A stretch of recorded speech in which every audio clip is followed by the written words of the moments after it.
Hi, I hope you're having a wonderful day. My name is Pastor Stephanie Lape, and I have been doing a series on how to understand the Bible. So, this is the part number 4 in that series, and the last part, unless there's something else that occurs to me that I really want to put in this kind of video. But so far, I've done 3 sections on helpful tools to understand the Bible. The first one we talked about is understanding the world of the text, the world behind the text, and the world in front of the text. Secondly, we talked about the difference between understanding the Bible being inspired versus inerrant. And then thirdly, we discussed our hermeneutic, or the lens through which we look when we read the Bible. Now, if none of this makes any sense to you, I suggest you go back and watch those 3 videos. I think that it'll probably become pretty easy and it'll get cleared up any kind of confusion. But if you're still confused, just get a hold of me either in the comments down below these videos, or if you're in my congregation, of course, you have my phone number and email address. And so text me or call me or email. And, I would love to just have further conversations with you about this if you have any other questions. Well, today I'd like to talk about the fourth and last tool that I think is very helpful in understanding the Bible, the holy sacred text of the Christian church. Now, this is coming at it as a Christian. I'm not coming at it as a Jew who is talking about what Christians call the Old Testament, but Jewish people would understand it as the Tanakh. That would be the Torah and the writings and the prophets. Of what we Christians would call the Old Testament. So I'm coming at this specifically as a Christian and how we understand the Bible. So I want to discuss the difference between what history can do and what religion can do. Throughout Christian history, we've often had a conflict between religion and science, in terms of saying, like, what is true, what is right, is it true, for instance, that God created the earth in 6 literal 24-hour days? Or is science true that, the Big Bang Theory is correct and that we have evolved and that the theory of evolution is more correct? There are other questions, of course, as well. Was there really a Noah and an ark? Is this true? The understanding in particularly the Old Testament is that some of the stories of the Old Testament might not be historically or scientifically true, but that doesn't mean that there's no truth to them. It means that we're looking at them in a different way of understanding what truth is. There's a great mythologist, Joseph Campbell, and much of his work has really informed much of my work and how I understand things. And Joseph Campbell said that to take a myth, and a myth in religious studies means a sacred story. It doesn't mean a lie. So to take a myth or a sacred story at only face value, Joseph Campbell said, is like walking into a restaurant, looking at the menu, deciding you want to order spaghetti, and then eating the word spaghetti on the menu. You don't eat the menu. You realize that the menu represents something else. And that is food back in the kitchen. And so when we read a sacred story, when we understand the myth represents something else, then you don't just take the myth at face value in terms of its literal, historic, and scientific accuracy, although it might be true that it is literally, historically, and scientifically accurate as well. But when you look for the mythological or the sacred meaning, you're looking for the meaning behind the meaning, or behind the presentation of the meaning. So, for instance, if you think of the story of the Garden of Eden, whether or not this world was created in 6 24-hour segments, or 6 segments of 1 billion years each, or whatever it is, whether or not evolutionary theory is true or not true scientifically and historically, still, there's some things that are true in the story of Genesis and creation as we hear it spelled out in Genesis. So this is something that I like to draw and I show students a lot. So if you can see this, the blue line here represents the axis of history and science. So what we know about history is not perfect. History was written by people that have agendas and biases, and they're flawed as well, but it's the best we have so far. And what we know about science, it'll get better. I mean, in 100 years, we'll have better science than we have now. Science is a discipline, and many disciplines that are meant to get better and better. But what we know about science is the best we have so far. So that's this blue axis, describing how the world came into being and describes all kinds of things about the world. So it's the what and the when and the how of describing all that we are and all that we know and all that this universe holds. So this axis right now is the best we have. So if somebody asked me if I believe in evolutionary theory, I would say yes, absolutely. It's from the best scientific minds we have right now.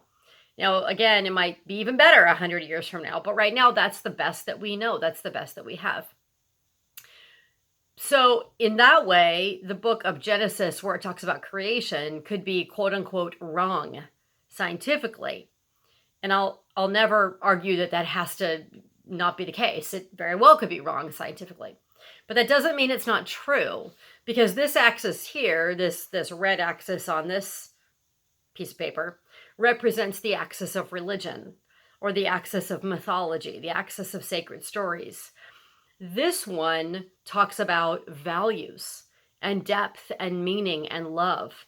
Not so much the who, what, when, but more the why.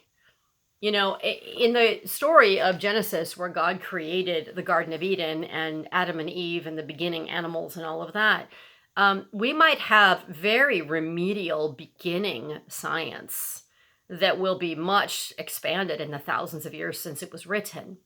But in it, we have some beautiful understandings of why this is happening, because there is a creator, because there is a God of intelligence, there's a God of love, there's a God of compassion. Science doesn't have the language to explain love. Science doesn't have the concepts to talk about relationship with the creator. There's so much about faith in the invisible world of God and the spirit that we just simply cannot put into a test tube or a laboratory or explain through science or even history or even our use of reason. And so we need the myths, we need the sacred stories to explain the depth, the relationships, the love, the ethics, sin, grace, those kinds of theological concepts. So we really need each other. Language of science cannot hold what religion can talk about. Similarly, the language of religion cannot hold what science can talk about.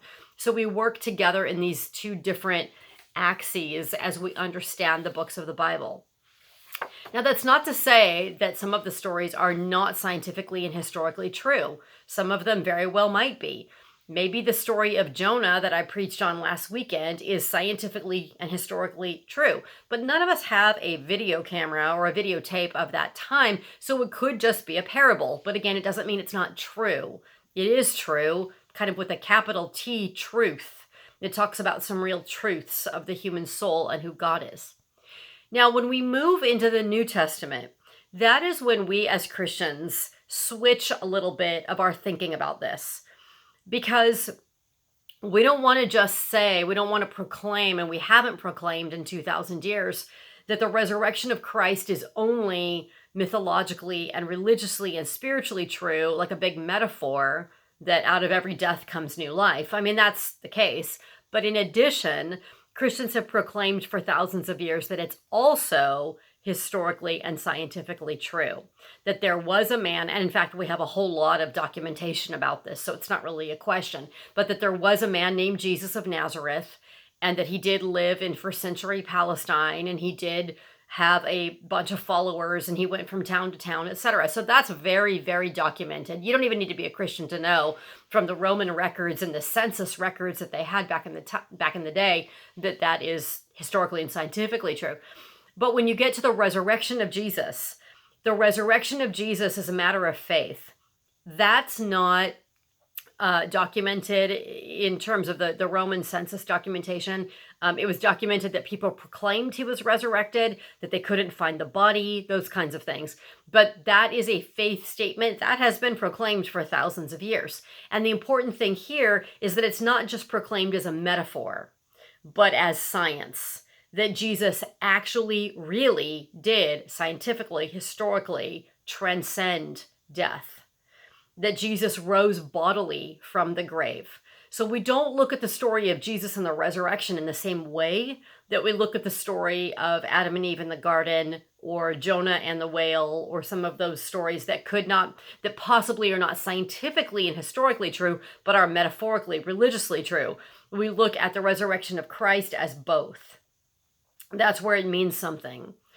And there's a lot of really good reason to believe that that is true historically and scientifically, as well as religiously. When you look at, for instance, all of the disciples, the original disciples, were asked to say if they were lying about the fact that they saw the resurrected Christ and they could live, or don't admit that they were lying and then die as a result. And they all died. All of those who were still alive at that point. Well, John was exiled to the island of Patmos, and Judas had committed suicide. There were 10 of them, and they all didn't say they were lying, but that they actually saw the resurrected Christ, and then they died as a result. So that would have been a really good time for them to say that they were lying, and that it was some big myth, some big, sacred story, but not historically and scientifically true, because then that would have saved their lives. So there's a lot of powerful witnesses to this. To the resurrection of Jesus. Mary Magdalene, again, is a powerful witness. She was the first preacher of the Christian gospel, the good news of the resurrection. So her witness is very powerful. So that's how the New Testament is understood, as mythologically and spiritually and religiously true, like this axis, but also historically and scientifically true, like that axis. The Old Testament, not as much. By Christians, at least in our denomination. Now, there are Christians in other denominations that say it's all historically and scientifically true. So those would be the Christians that would debate evolutionary theory and what our scientists are saying. In my denomination of the Evangelical Lutheran Church in America, we do not debate current science. We just don't. We don't have a tradition of doing that.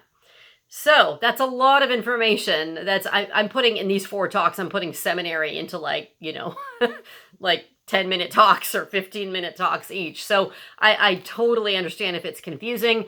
Like I said before, get a hold of me if you have more questions, if you want to talk more, if you'd like to hear anything else about the Bible. I'm always happy to talk about it. I find it absolutely fascinating, and I hope you do too. I hope this means something for your own biblical studies and your own life. Remember, the most important thing, though, is that God's trying to speak to you personally out of the Bible, as I said in my first video, in the world in front of the text, talking to you and talking to your heart about issues that are important to you and how God's trying to guide you in your life today. The main thing to get out of the Bible is love. You were created out of love. You'll always be loved. You're moving toward love. You are safe. You are held in the hands of love. So if you're going to remember one thing about the Bible, please remember that. That's what it boils down to. Okay, God bless you all. Have a wonderful day. Take care.